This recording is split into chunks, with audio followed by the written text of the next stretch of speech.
Retirement. That's what we're all aiming at, right?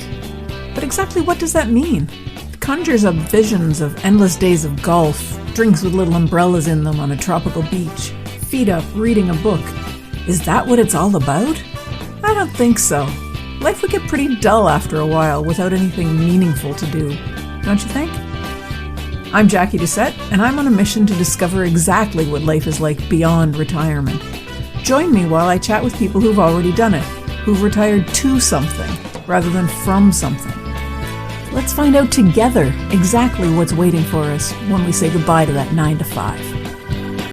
Hi, everybody. Welcome to another episode of Beyond Retirement. I'm your host, Jacquie Doucette, and this is episode number 270. Today, my guest is Robaire Nadeau, and I know Robaire from a business setting, and he's recently retired from the practice of law after over 40 years doing that. He doesn't disclose his age to us, but he says you can do the math and figure out where he is. He's still not ready to pack it in, and he's recently enrolled in Harvard to try to come up with a new career plan to keep himself going. So retired, but only semi. Robaire, thanks for joining the show. Delighted to be here, Jacquie.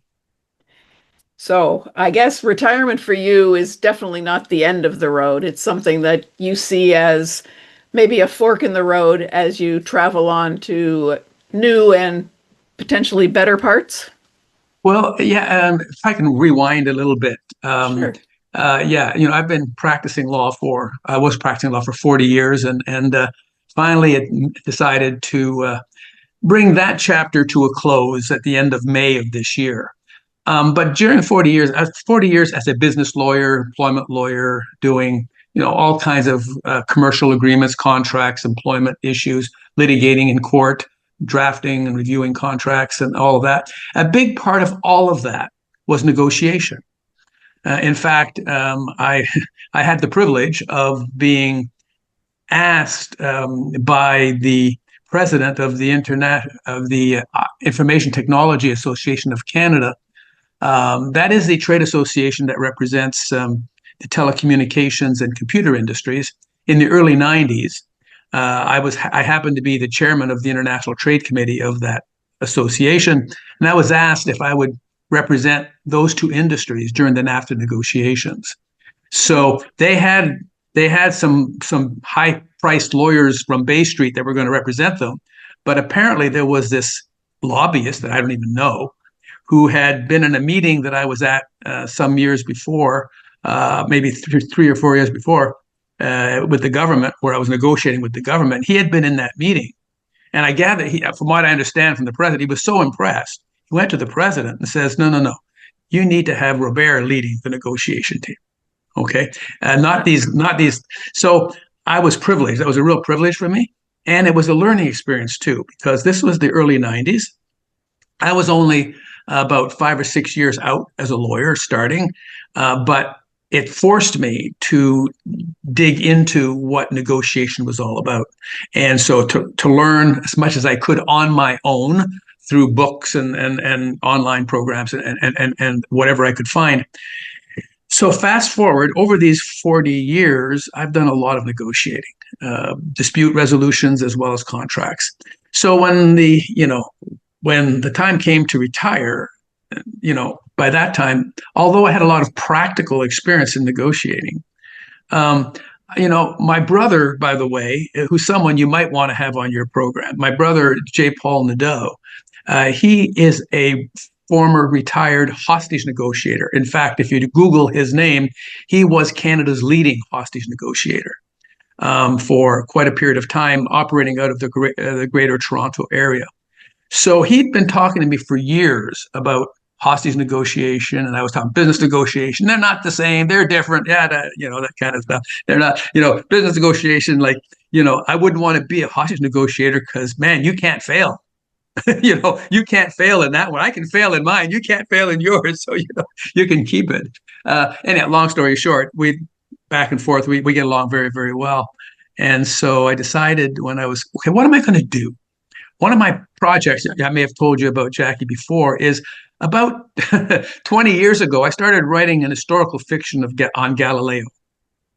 because Galileo was one of my heroes. My background, my undergrad was in philosophy, the history. I studied the history of philosophy and science. And Galileo, I thought, was a real cool dude, like a really cool dude. He didn't care. He knew what he knew, and no one's going to tell him different, whatever. But anyway, so I started writing an historical fiction. That's maybe a topic for another time. But so that was going to be my retirement plan. Okay, it was, and I had updated the plot lines and so forth. And then when I retired, I was going to take these plot lines and then rejig them and do the book. But at some point, I got asked quite recently by the Ottawa Education Group if I would lead a negotiation workshop. Nice. And I thought, okay, why not? And I thought, well, gee, I got a lot of practical experience, but I don't really have a very worked out theory. I've been very effective, but I don't have a theory. So I started going into it, and I discovered, you know what?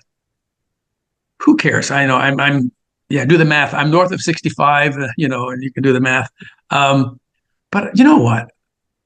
I think it's time to reinvent myself. Up until now, I've been a lawyer, a commercial business employment lawyer for 40 years who did a lot of negotiation. I'm now going to flip that around. I'm going to be a negotiator with a legal background of all this time coming into the place. That's going to be quite a negotiator if you want a negotiator to assist you. So I decided I'm going to do that. And more than that, I'm going to establish and found, and I did, I founded the Center for Contextual Negotiation. And I have that center. I have my brother, Paul Nadeau, who's former hostage negotiator. He's a keynote speaker, he's been everywhere speaking. And you may know Candice Eckstein. She is a emotional intelligence certified and leadership coach. So they're both part of this center that we're going to be doing coaching.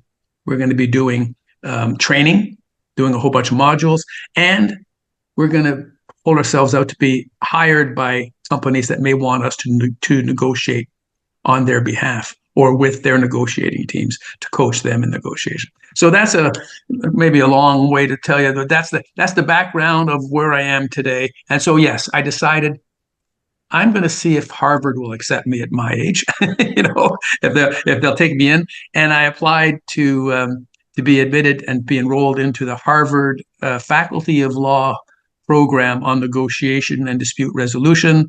And they looked at my background, my resume, and everything else, and I got admitted. So I'm in the thick of that now. I have been all semester, and it ends in December. So it's been rather intense, but I've been enjoying every minute of it, Jackie. Wow, it's a big step. You're definitely not retired. You've just moved on to something brand new. Yeah. And you know what? It's you're right, and it's revitalizing, right? It's energetic. I don't care. I've talked to many people. I said, Robaire, you don't look your age. Fair enough. Okay, I don't care if I look my age or not. He says, but you know what? But you don't even act your age. In fact, sometimes you act like a school kid. Yeah, I know that. Sometimes I act like a school kid. I still have the long hair from the 60s, right? I never outgrew my 60s, right? But I truly believe that if you have a passion for something, doesn't matter how old you are, if you have a passion for something, you can, in fact, reinvent yourself. You can, in fact, devote yourself to that passion, whatever it is, and make it even better in your senior years, because theoretically in your senior years, you have more time to work on it and to make it better without all of the competing responsibilities you had when you had kids and family and job and all that stuff. That's it, exactly. And by the way, you are still a school kid. You're back in school. You're doing things all over again. Good one. Good one. You're there.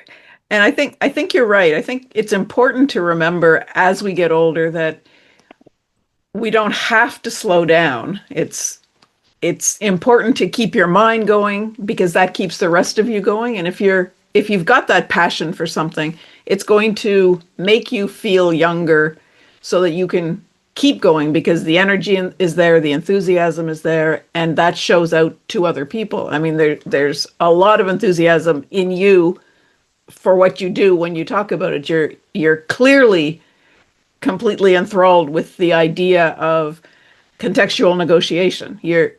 the idea behind helping people negotiate their positions is something that you've done for a long time, and it's a logical next step for you if you're not ready to retire. But I'd like to just focus on the if you're not ready to retire part a little bit, because a lot of people after 40 years of doing something, they look in the mirror and they say, you know, I really am ready to retire.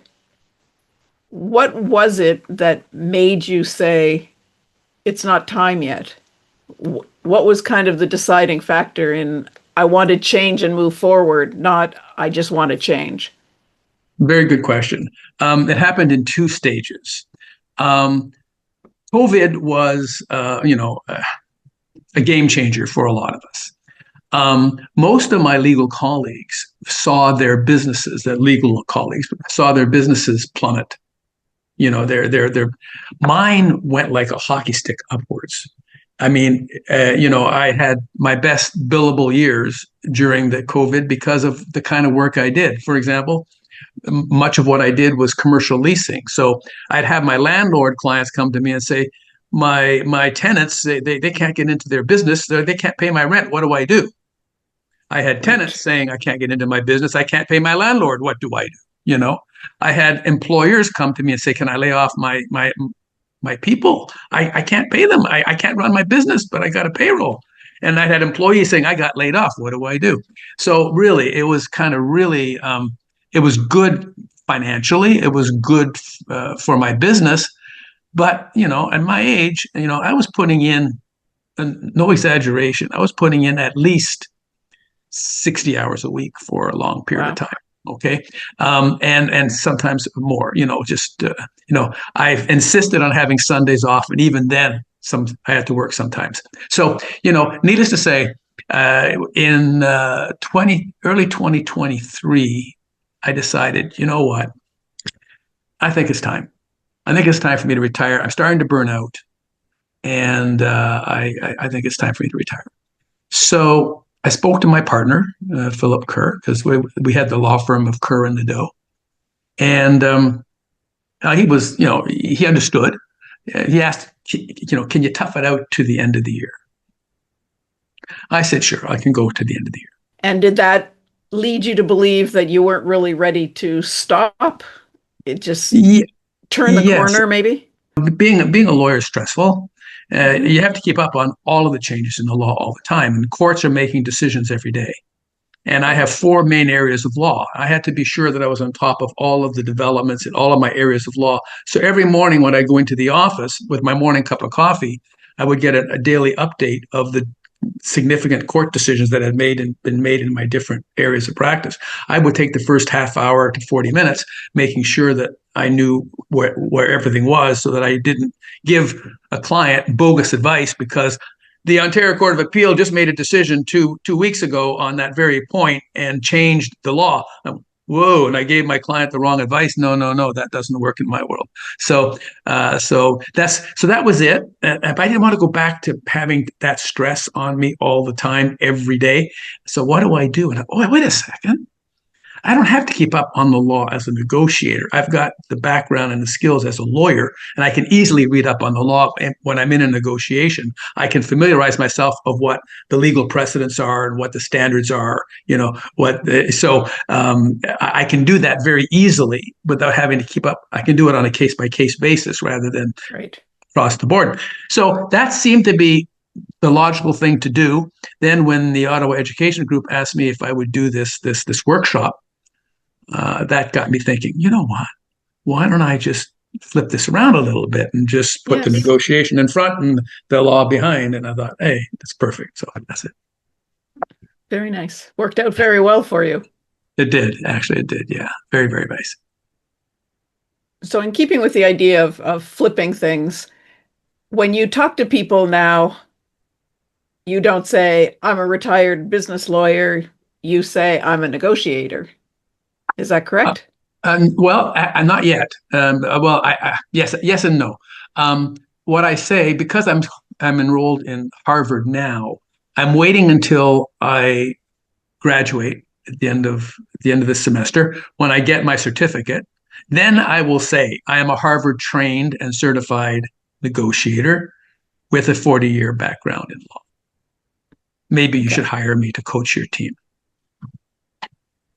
And that's a very important nuance, I guess, in what you call yourself. I know when people retire, one of the things they tend to worry about is losing who they are, because suddenly you're not a lawyer, or you're not a plumber, or you're not whatever, you're retired. And then we all introduce ourselves. Hi, I'm Jacquie, and what do you say? I'm retired.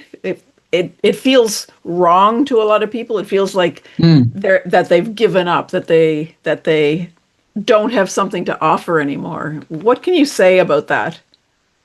I think the exact opposite. I've earned the right to retire. I've accomplished what I set out to do, and and when I look back on my career, I'm very happy with my career and the way it was. And so now I'm reaping the rewards of all of that hard work, that I can now say that I'm a retired lawyer. Doesn't mean that I'm not a lawyer, because for me, at least, as a lawyer, I still have my license. I'm still a lawyer. I'm just not practicing as a lawyer. And so I just keep I still have my license. I still have my credentials, all of that. So for me, it may be a bit different than some of your listeners, but I think the principle of, hey, this is my reward, whether I was an office worker, whether I was on a construction site, I can look at that building and, you know what, me and my chaps, we worked on that building, and that building is there because of the effort that we put into it, or, whatever it is. I worked on the production line, General Motors, and those cars that are on the road, that's thanks to me, I did this and that. I don't think we should devalue or depreciate what we have achieved just because we're retiring. Retiring is not the end of the road, it's the beginning of a new journey. I agree. I like that. It's hard still for people to always accept that in their mind. They might feel it in their heart and know they've done a great job and be really proud of the things that they've done. But that, along with getting old, there's a certain stigma that people sometimes put on the state of being retired. And I think that that's something that we need to work to overcome by doing the things that you're doing, that I'm doing, that some of my other guests are doing, and moving forward with other ventures once you've shut the door on one thing. Because shutting that door, as the saying goes, a window opens, or, another door opens when one door closes. I think it's important for us to always be on the lookout for that door that's opening. And I mean, your door opened very easily with someone coming to say, hey, will you do this workshop? Not everyone has that opportunity, but I think the opportunity for personal growth is always there if we take a moment to think about what we're interested in. And for you, for example, negotiations was something that you were very good at. You were interested in it. It kind of lit your fire. There's got to be something that each of us can find that we're interested in enough to keep looking at it later on, I think. And I think the hard part is figuring that out. Mm-hmm. Yeah, that's a very astute observation. Always in the back of my mind, as I mentioned, I was going to write that book. Right. That was what I was working towards, writing that book. And I've already started it. So it was a project that I had on the go. I went back and rejigged the plot lines about 3 or 4 times, over those years.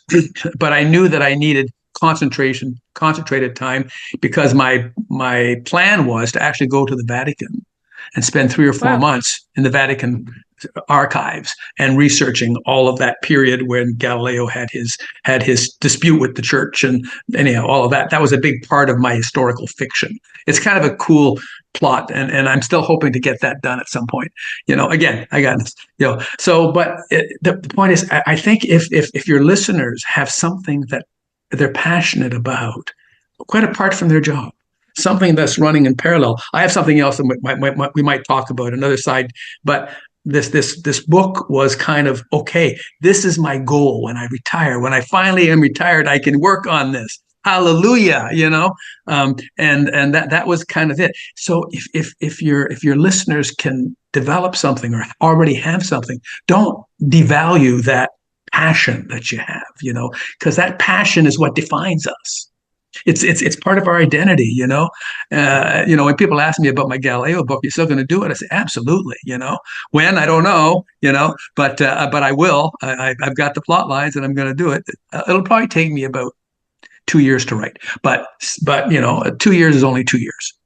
Yeah. And so, it's going to be a lot of fun. So I'm urging your listeners to think about that, and not see retirement as kind of a dead letter. It's far from that. It's far from that. It's the beginning of a new journey. I can't say it any better than that, for me at least. Yeah. And I've talked to people, and I remember having a conversation with my brother-in-law about 2 or 3 years ago, and he retired some years before, and he's just sitting around not doing very much, and I can see that, and I can see that it's getting to him, I mean, you can only watch so many baseball games or hockey games or whatever, whatever your thing is, and slowly I've seen he's starting now to get into, I didn't expect this of him, getting into a little bit of gardening. Well, I never expected him. He's kind of a man's man kind of guy, and never saw him getting into gardening, but he's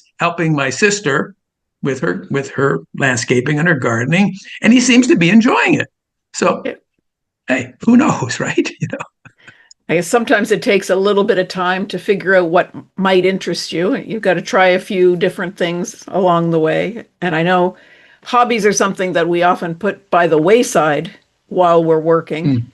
Mm-hmm. And they tend to get tamped down. I don't have time for that. I don't, there isn't any hours left in the day, that sort of thing. And I think that after you hit that flag post and you walk past it in retirement, that's the time for the hobbies and those sorts of things to come out.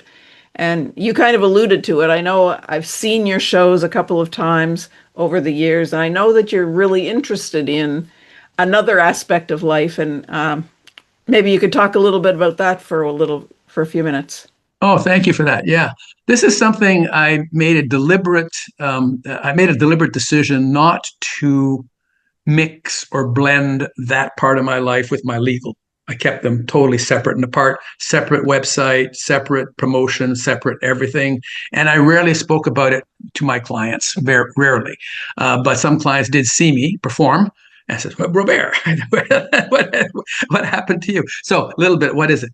It's one of the magical arts. Okay, magical. I mean, I'm a lawyer for 40 years. I'm a rigorous analyst. I'm a critical thinker. So how does the world of mentalism, which is what it's called, mentalism and law, how do they work together?